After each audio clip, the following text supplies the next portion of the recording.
কবিতা গরিবের হক লিখেছেন রাজীব আহমেদ।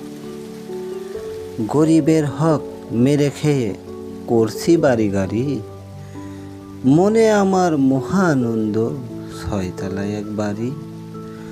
আসবার পাত্রের কমতি নেই, আছে এয়ার কন্ডিশন, গহনাগাটির কমতি নেই, আছে 7 রাজার এক ধর। ভেবেছিলাম থাকবো সুখে, রেখে পায়ের উপর পাও, গরিব দুঃখীর অধিশাপে এখন আমার জীবন যায়। সর্দি কাশি হাঁপানিতে ভরেছে আমার বুক, এখন শিশুবেলার মতন কোথাও পায় না খুঁজে সুখ। গরিব দুঃখী হাড্ডি চাটে, সেইখানে যায় মন, গরিব দুঃখীর অধিশাপে গোস্ত মিষ্টি ডাক্তার খেতে আমাকে করেছে বারণ। রিক্সা চালক শান্তিতে ঘুমায়, করে একাত ওকাত, ঘুম আমার গেছে দূরে, চোখের জলে বালিশ ভেজে আজ।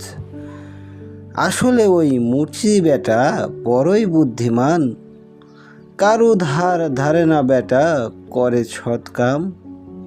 আজ আমার অবস্থা বড় নাজেহাল, সবার কথা ভেবে, সন্তান আদি ভৌজিগুলো মিলে খেতে চায় আমায় চিবে। অনুশোচনার নলে ফরিয়াদ মালিকের কাছে, সমন কেন আসে না আজ আমারই ধারে। আজ কেন পৃথিবী আমার বুকে আছে চেপে, বৃদ্ধকালে একাকিত্ব হয়ে মরছি দুঃখে দুঃখে।